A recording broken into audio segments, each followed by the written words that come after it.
Paul, that was a really terrific tour de force about the recent Synod and all its implications. I'm afraid, though, that I kept wondering, after the way you began it, which participants in the Synod were most like the March Hare or the Dodo or the Queen of Hearts. Maybe that's a conversation for the reception afterwards. We've got an opportunity for you to ask questions. There'll be mics coming round, so if you raise your hands, try and attract my attention. I'll try and take them around the room. Can you bear in mind that this is an opportunity to ask a question rather than your chance to put forward your personal manifesto and the speech that you wish you'd made at the Synod? Thank you. So, anybody wants to start? Gentleman down here, Brendan, if you could. I once heard at an evangelical meeting, remember, God understands short prayers as well as long ones. As a Greek Catholic of 8-year-old, I'm very disappointed in the Synod. It's not long ago, in a country where there's been, in Ireland, the most conservative Catholic country there is, in the Republic of Ireland, when the young people in that went out and voted for gay marriage, they were then insulted by the church after it for voting with their conscience. No, let's take 3 or 4 questions and then I'll Okay, answer. we're going to take 3 or 4 together, and then Paul will answer. So there's a lady just there. Brendan, if you could. Yep. Thank you very much. Very quickly, why were the theologians not involved? Good question. Yeah. Right, gentleman here at the front. I'd just like to say, I think that picture there is the most eloquent picture that you've showed so far, with the Synod members all wearing their skull caps, all men, almost, but in our foreground is the woman with her child. And I think that is a very hopeful image. Right, there's Brendan, if you go to the back, there's an arm raised with a red sleeve. That's it. Paul, the last line you ended your speech, how much would we have hoped for women to have a voting voice? Can you say a little bit more about the Synod on that issue, please? Thank you. Yeah. Okay, over to Paul.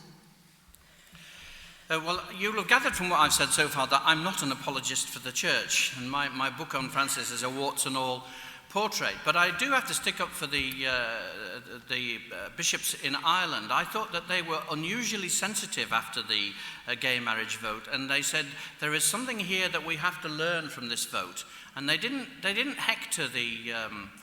1 or 2 of them did, but Dermot Martin and the main bishops in Ireland actually understood that this was a wake-up call and that they had to engage with it rather than dismissing it or wagging their finger. And I think that's part of the hopeful sign. Why were the theologians not involved? Well, Francis is not naturally a theologian. He's a pastor.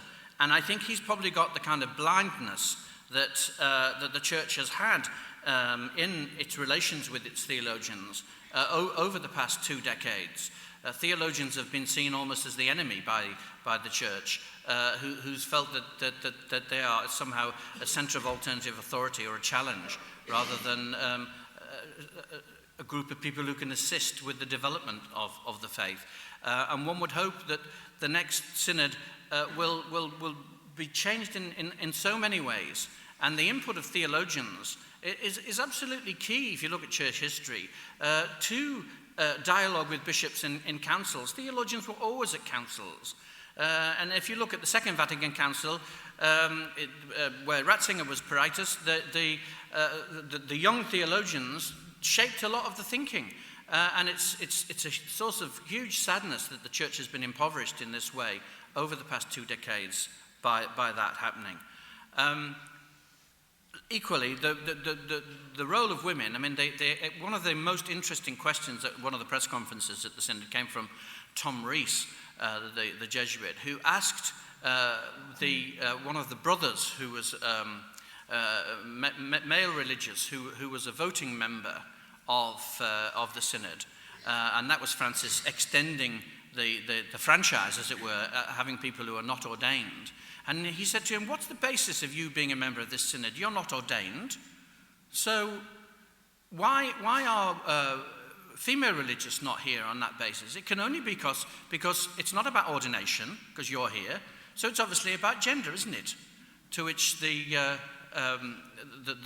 brother had the grace to say, I don't have an answer to that. And these are the questions that the church needs to keep raising. Francis has, I think, his biggest blind spot is women. He knows that there's an issue about women in the church, and he keeps saying we need a new theology. But whenever anybody suggests to him, well, why don't we have women cardinals? Oh, no, we don't want too many clerics already. Well, what about women as head of congregations? Oh, you have to be a cardinal to be head of a congregation. Everything that's put to him, he manages to find a reason why that's not good enough for women. And it's very hard to get away from the fact that, he's a man of a certain age from a Latin American background. He seems to think that women are wonderful, like his mum and his grandma, but he doesn't quite know what to do beyond that. And even when he does do something positive, like appointing 5 of them to the International Theological Commission, he then spoils it by calling them the strawberries on the cake. To which one female theologian responded, if we're the strawberries, the men are the nuts.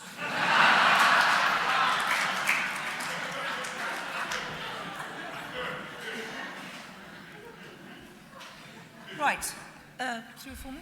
Yeah. Right, let's have some more hands. Ian, there's a gentleman here. Do big media sensationalist revelations of the sort that Nutzi's been leading help or hinder? Of the sort that? Nutzi. All right. Do they help or hinder? Yeah.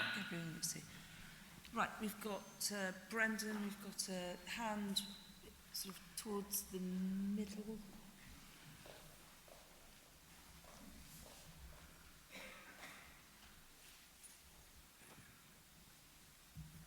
What are the chances of our National Pastoral Council being revisited and Easter People being republished in a new form?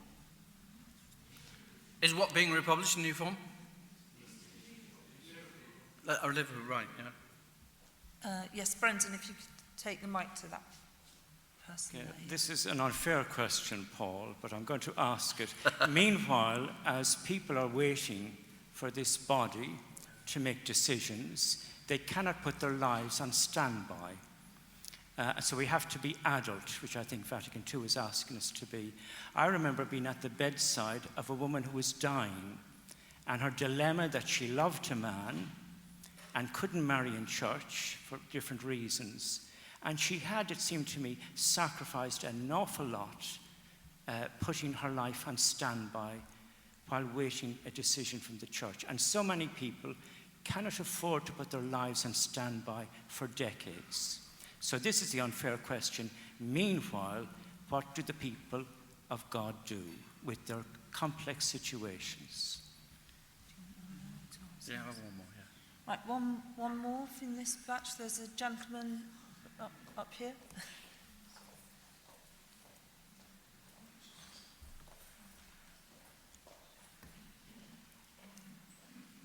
I don't know if my experience is typical, but I observed that a large number of people in unions that wouldn't be recognised by the church of one kind or another, either cohabiting or divorced, remarried, or gay, whatever, are in fact already receiving Holy Communion with or without the consent of their pastors.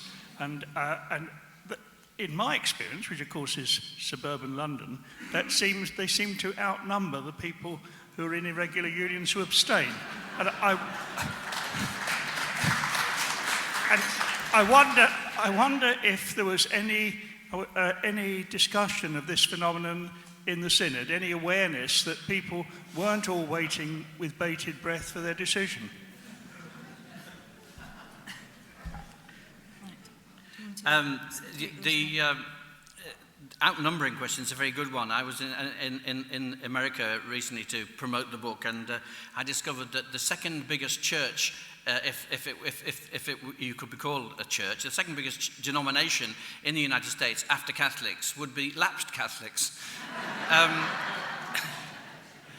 And the thing I learned from going to the States was that it's very dangerous to generalize from suburban London or even suburban Manchester in my case, because people's experience is so different in different places, and the answer to the question at the back about putting your life on hold is that no, you follow your conscience, and most priests in my experience will tell you to do that. And the kind of counsel that you get from priests privately is very different from the official line, and so it should be. Conscience is the prime tool. It doesn't make us all Protestants following our conscience. It's an extremely Catholic notion, and people should be told not to put their lives on hold, but to follow their conscience. In some parts of the world, the kind of attitudes and the kind of situation that Duncan was describing about suburban London is not the case. I met people in the States who are in real pain because they're in a community where that they feel from peer pressure that it would be frowned upon if they took communion, even if they thought that, with regard to the internal forum or some other conscience solution, they felt that they were happy to do so. And there are social pressures which mitigate against it, and that's part of what the Synod needs to deal with. And the Synod recognised one of the things that was most interesting about the Synod was the recognition of the different realities of bishops from other churches, and knowing that you have to kind of take that into account without being paralysed by it. You have to actually understand something, that the universal church is not a magnification of the local church where we happen to be. The National Pastoral Congress, I think that's what the head of the Jesuits was calling for, or certainly a diocesan pastoral congress, and I think that is important. And one of the things about empowerment and about genuine collegiality and synodality is that it's not up to us to wait to be handed it from on high. The whole process of the Pope is very familiar with from Latin America is about people being empowered and asking questions from the grassroots up. And I think the message here is that's what we not just what we have a right to do, but what we have a duty to do. We have a responsibility to take part in shaping the church in that way. On the question of Vallely scandals, media scandals, I think sometimes they're useful and sometimes they're not.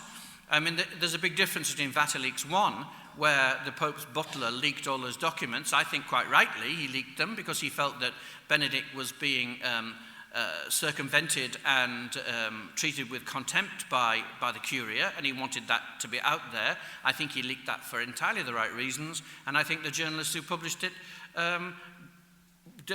I remember there's a famous journalistic motto, which is that news is something that somebody somewhere doesn't want you to print, and everything else is PR.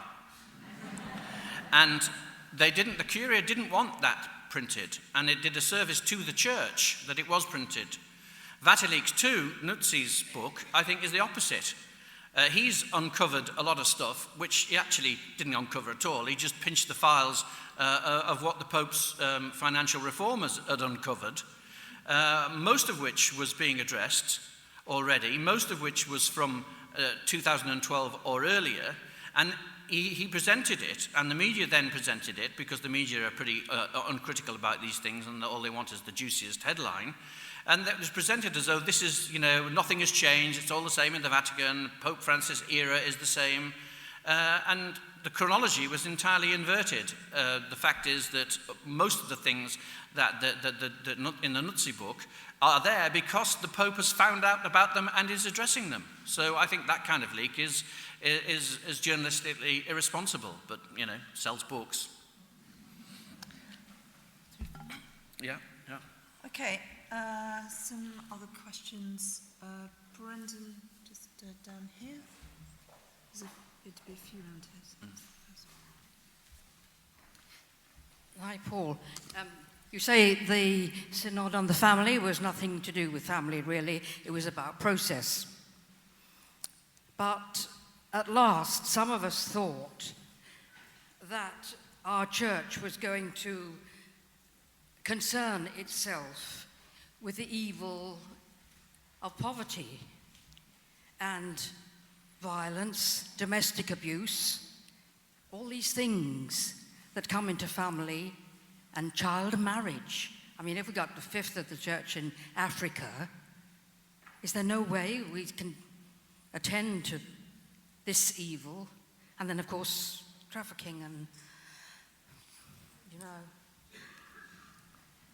Thank you. Thank you.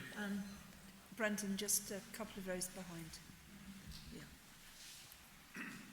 You said quite rightly that the church is different in different parts of the world. I wonder if the African bishops brought up the fact that in many parts of Africa and the Pacific, marriage is actually a process. It's very different from the kind of Roman idea that you have a ceremony and you're married. But it takes time for two people to come together, for two clans, two families to come together. And quite often, certainly where I worked in Papua New Guinea in the Catholic Church, people got married after they'd had 2 or 3 children. I mean, and bride price had been paid. And the church lives with this. I mean, this seems to me to have implications too for the West. Thank you. Yes, just gentleman here. Question is, where to on unity? I was struck by the fact that when Pope Francis had a very successful trip to the United States, but there was no meeting reaching out with any of the Protestant churches.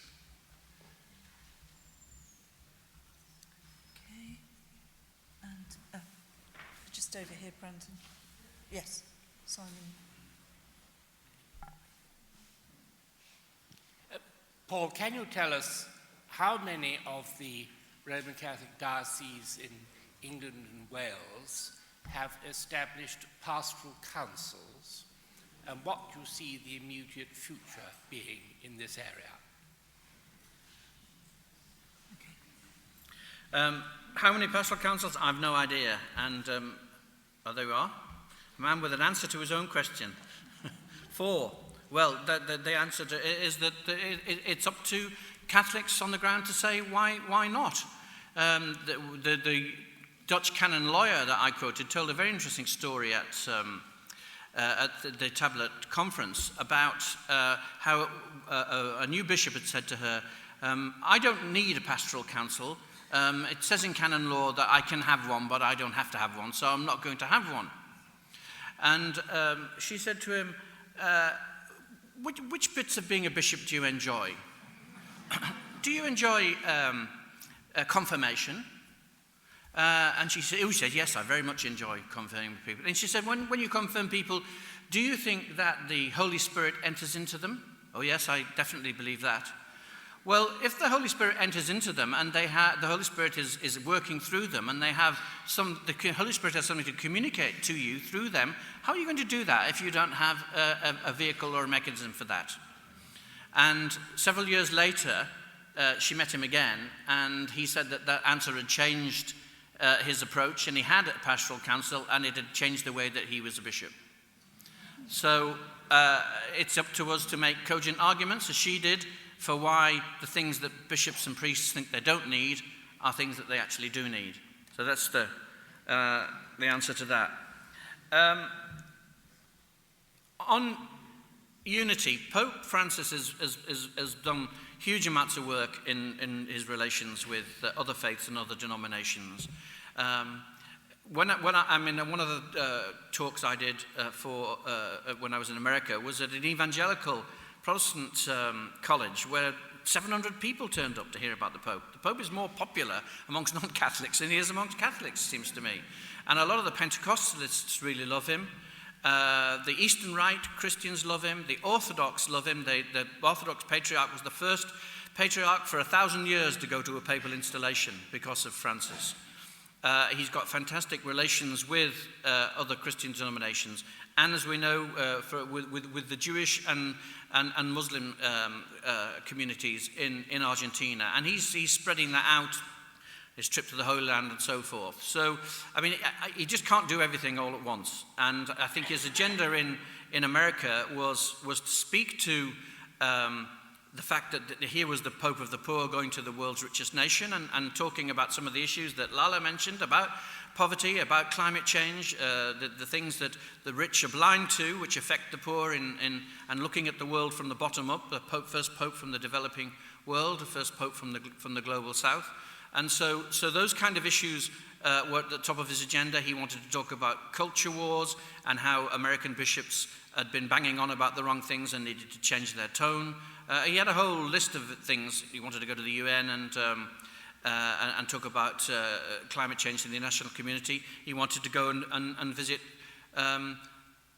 immigrants, people in prison, the people whose feet he washes. So he had a huge agenda, and I don't think that he could have fitted that in. I think, Lala, your question about why didn't the Synod do that, I think the Synod did do quite a bit about human trafficking. It did stuff about poverty, but it didn't actually make the headlines much, because that wasn't what the media saw as the story. But certainly things like human trafficking were on the agenda there. And in Africa, different kinds of issues about the family. So I think you'd need to drill down into the Synod before you could say that he didn't do those things. But as Father Nicholas said, the fruit of the Synod is in what happens afterwards. So let's see if any of these synods produce action on the kinds of issues that you were talking about. I think I've answered the questions there.